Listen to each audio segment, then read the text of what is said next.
everyone.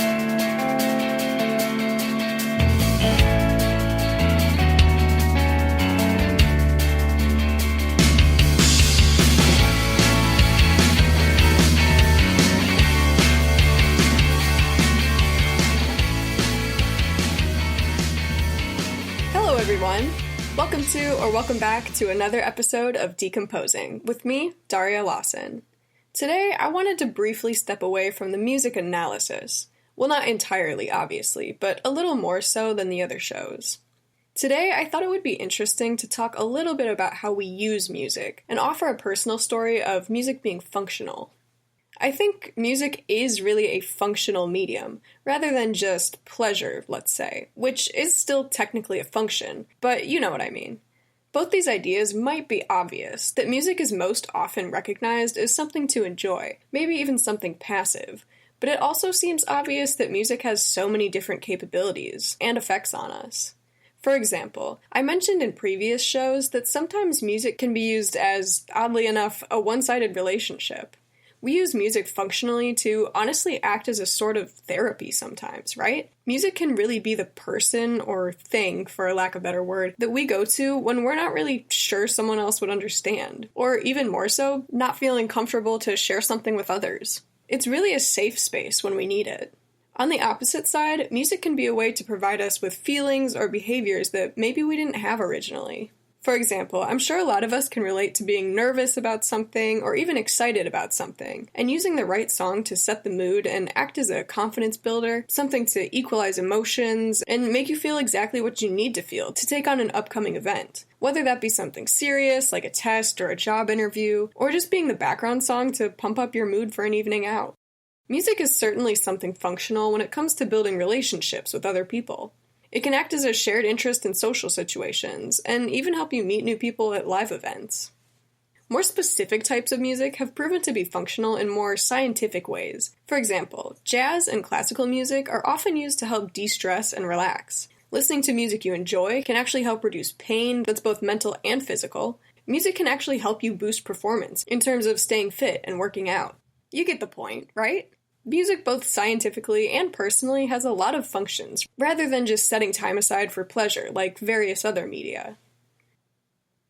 So, one of the examples of music being functional, though a strange one, that we may be familiar with is music can actually save lives. Knowing the patterns to Stayin' Alive by the Bee Gees can equip you with enough in-the-moment CPR skills to potentially save a life by doing chest compressions to the beats. This is certainly another kind of strain of using music functionally, but nonetheless a real-life situation where music has made, or can make, impacts on your real life outside of the realm of your imagination and your personal relationship with it. So today, based on some of these similar examples, I wanted to take some time to tell a couple stories about myself and how music has been functional and manifested various things in my own life. Especially as, well, I've hosted quite a few of these episodes so far, but have yet to really tell you anything about my own relationship with music, which is quite a big and, might I say, interesting one, indeed.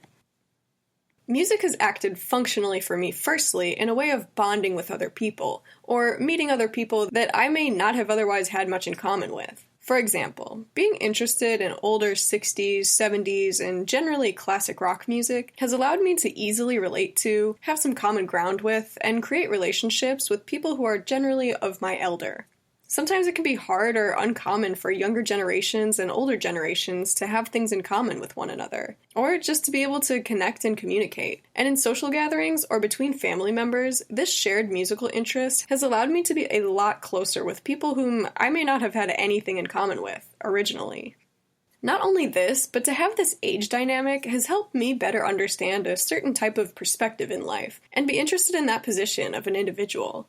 Oddly enough, music has acted as self-expression and fashion inspiration for me as well. Of course, musical artists themselves have massive impacts on us in terms of their own personality. Sometimes you just admire the way they think, the way they act, and how they express themselves personally, which I'm sure a lot of us can relate to. I sure can. But when I was gravitating towards an interest in the 70s, there was a particular group I found that really embodied a specific image that I resonated with. In their own image, but mostly in their sound. I remember thinking, I don't know how I'm going to do this, but I would love to look, dress, or express myself in a way that this music sounds, which this interpretation is obviously totally subjective, but yet again acts as a branch of using music functionally to apply it to yourself in everyday life. In these terms, music allowed me to feel comfortable and confident in my own self-expression and formulate an identity, something I think we all struggle with at some point or another in life, and I'm not quite sure where I would be if I hadn't made that correlation. This next one might be pretty obvious, but music inspired my future career ambitions. In the future, I'm hoping to work in radio, that is in some way music-based, preferably the subject that I do my current radio show on, because that is truly where my passion lies. I remember thinking, when you're in high school and someone inevitably pops the, "So what do you want to do with your life?" question, being somewhat at a loss.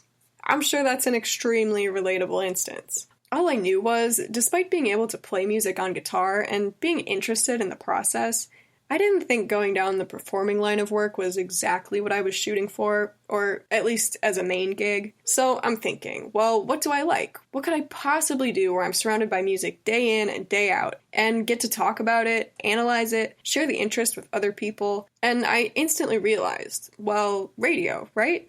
That seems to be the most obvious choice, I think. Sure, you can be a music historian or someone that works on documentaries, perhaps, but radio is active music listening, and with my favorite aspect, sharing that interest and discussion with others. So, along those lines, music really became functional in that I based my future career around it. Lastly, and what I find to be most interestingly, is the story of how music played a part in me ending up here, at SEMO. So in high school, sophomore year, this was really a turning point of music impacting my life so majorly. I was going through albums every week and learning history through the decades in any spare time I could conjure. As I started to reach the end of my high school career, the question of, where are you going next, quite violently and suddenly arose. I knew one thing. I wanted a new experience. I wanted to go somewhere kind of far away, just throw myself into something I am completely unfamiliar with. And I'm aware that this is kind of a unique position, and that's usually not exactly the thought process for where to go to college. In fact, a lot of people fear that instance. But I really longed for a sudden change of pace. So, the question is, even if you want to go somewhere new, where do you even start? There's countless places to choose from. The only restriction was staying in Illinois, where I'm from.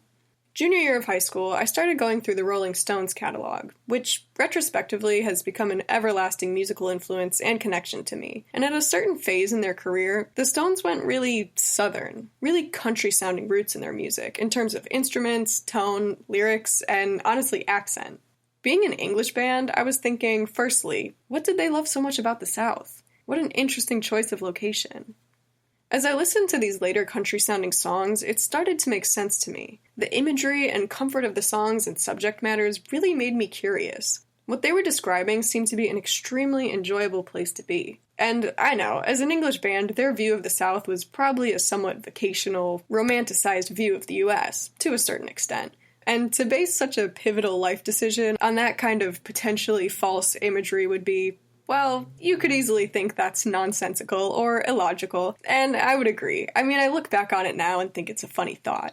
But anyway, this image and feeling I was given from their interpretation of the South inspired me to check it out. And anyway, I had no other places in mind. This was one way to get started. So I visited various schools in the South, a couple a little more east, and then SEMO, and instantly felt that click of, this is the place. It's a wild coincidence, right? And overall entirely a chance situation and even thought process. But like I said, I look back on instances like that in my life and think about just how wild it is where music can take you. So to end the show today, I want to ask, how has music worked as a functional medium in your life? Are there any wild places music has taken you? Did it help you choose a university? No, I'm kidding, but hey, maybe. This has been Decomposing with me, Daria Lawson. To hear more episodes of this show and other Arrow podcasts, visit southeastarrow.com/multimedia.